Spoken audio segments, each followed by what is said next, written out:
Bonsoir, bienvenue à l'émission Enseignant la génération future. Ce soir, grande est ma joie d'être avec vous. Je suis heureuse de parler encore du Seigneur ce soir à tous mes amis du Gabon.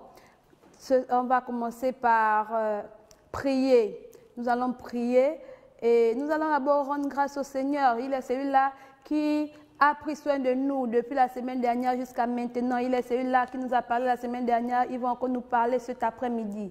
Alors nous allons prier et bénir le Seigneur. Prions.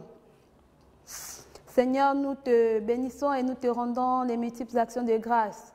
Merci parce que Jésus, tu es celui-là qui nous accorde la vie. Tu m'accordes à moi la vie, tu m'accordes à mon ami, Seigneur, la vie, tu accordes à ma copine la vie.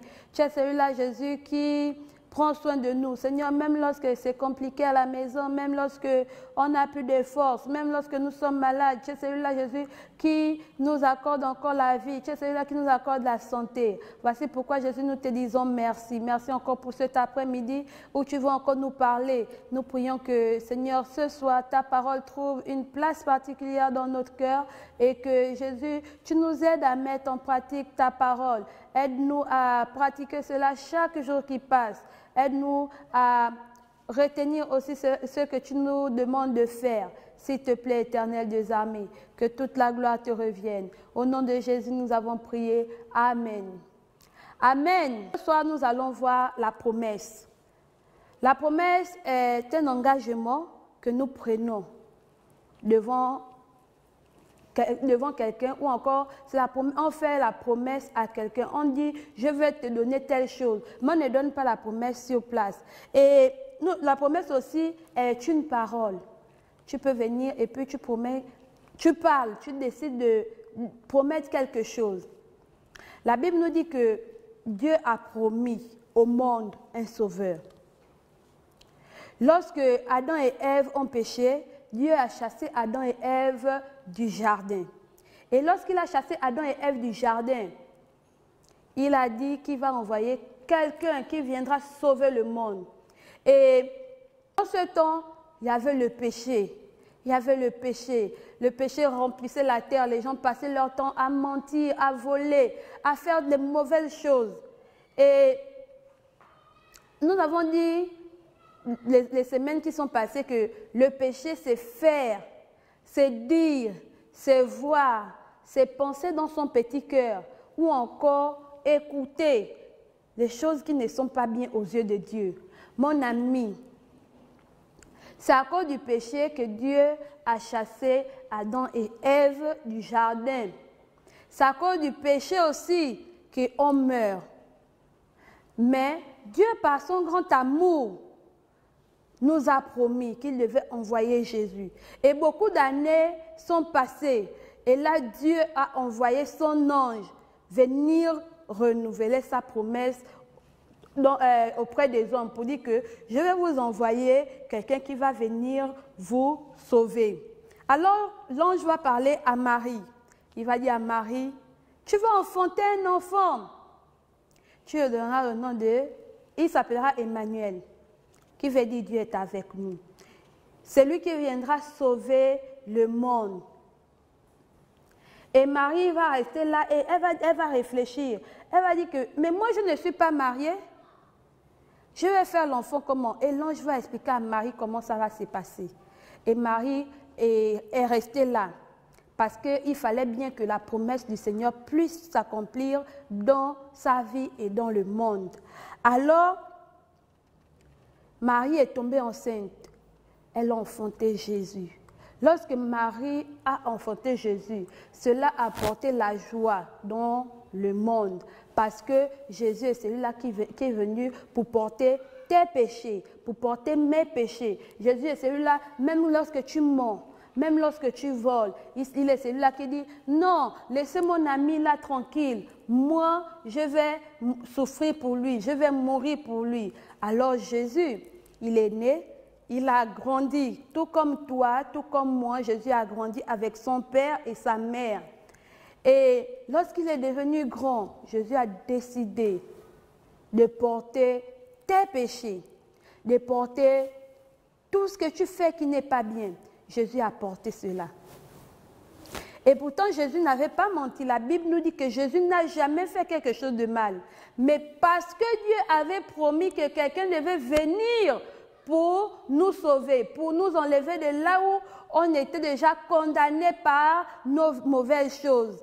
Jésus est venu et il est allé à la croix. Il a été crucifié pour nous. On l'a percé ses 2 mains. On l'a percé ses pieds. On l'a même percé son côté à cause de toi et de moi. Tout ça là pour réaliser la promesse que Dieu avait faite aux hommes, qu'il devait envoyer quelqu'un pour venir sauver le monde. Alors, après la mort de Jésus, la Bible nous dit que son sang a coulé. Et lorsque son sang a coulé, son sang vient nous laver. C'est le sang de Jésus qui nous lave, qui rend notre être propre, qui rend notre cœur propre. Et pour que ton cœur soit propre, il faudrait que tu puisses accepter Jésus. Tout ça là, Dieu nous a promis que Jésus devait venir, oui, mais il est mort. Mais pour que Jésus puisse changer ton cœur qui est sale, ton cœur qui est sombre, pour que Jésus puisse changer ce cœur-là, pour te donner un cœur propre, il faudrait que tu puisses d'abord accepter Jésus, que tu puisses accepter que Jésus a quitté son trône, a quitté sa maison de gloire chez son Père pour venir sur la terre des hommes, pour toi, pour moi. Si tu acceptes que Jésus est venu mourir pour toi, si tu l'invites dans ton cœur, son sang qui a coulé à la croix viendra laver ton cœur. La Bible nous dit dans Habakkuk 2, verset 3b, que si la promesse tarde, attends-la. Elle s'accomplira dans ta vie. Elle s'accomplira certainement dans ta vie.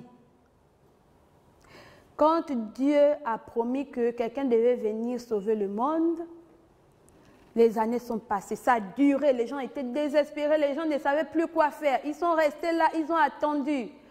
Ils ont attendu que la promesse puisse se réaliser.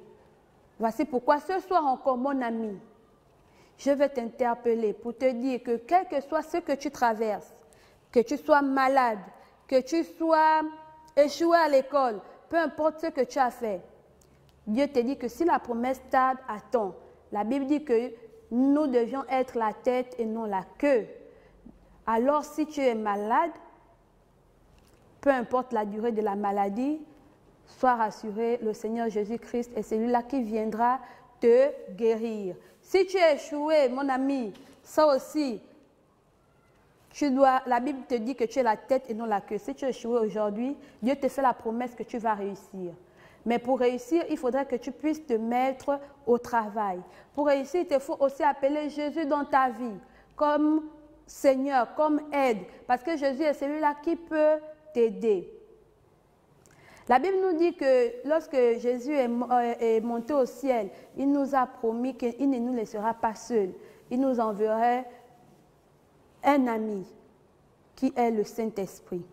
Alors, toutes ces promesses que Dieu a eu à faire, la promesse que Jésus a faite de ne pas nous laisser seuls, toutes ces promesses s'accomplissent toujours. Il suffit seulement que toi, tu puisses faire confiance à Dieu. Il suffit que toi, tu puisses dire à Dieu que Seigneur, je te fais confiance. Malgré tout ce que je traverse, je te fais confiance. Et je crois que tu vas réaliser cela dans ma vie. Alléluia. Alors nous allons réciter ensemble, ou encore nous allons répéter ensemble ce que Dieu veut. Alors tu vas répéter après moi. Dieu veut que je lui fasse confiance. On va encore répéter. Dieu veut que je lui fasse confiance. Quelle que soit la durée des épreuves, sa promesse s'accomplira dans ma vie. Nous allons encore répéter ensemble. Dieu veut que je lui fasse confiance. Quelle que soit la durée des épreuves, quelle que soit la durée des événements dans ma vie, la Bible me dit que la promesse de Dieu s'accomplira toujours dans ma vie. Alors mon ami, ma copine, je ne sais pas ce que tu as, je ne sais pas les difficultés que tu as à la maison. Je vais te demander de fermer les yeux et nous allons prier. Si tu n'as jamais accepté Jésus dans ton cœur, je veux que tu mettes juste ta main sur ton cœur et on va prier ensemble. Mettons toi qui as déjà accepté Jésus dans ta vie, Dieu t'interpelle juste de lui faire confiance dans toutes les situations que tu as et il saura t'aider à sortir de là. Alors, nous allons fermer nos yeux et prier. Seigneur Jésus, merci pour ta parole.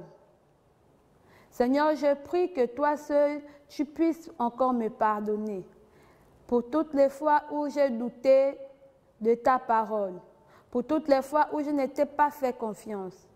S'il te plaît, Jésus, viens me pardonner. Lave-moi par ton sang qui a coulé à la croix. Lave-moi, Jésus, s'il te plaît. Seigneur, je prie que tu puisses me rendre propre, que tu puisses me rendre, Seigneur, oh Dieu, plus blanc que la neige, s'il te plaît, Jésus. Que toute la gloire te revienne. Au nom de Jésus, nous venons de prier. Amen. Amen. Alors, mon ami, Dieu veut que tu lui fasses confiance. Dieu veut que, peu importe ce que tu as, si tu es malade, fais confiance à Dieu. Il va te guérir.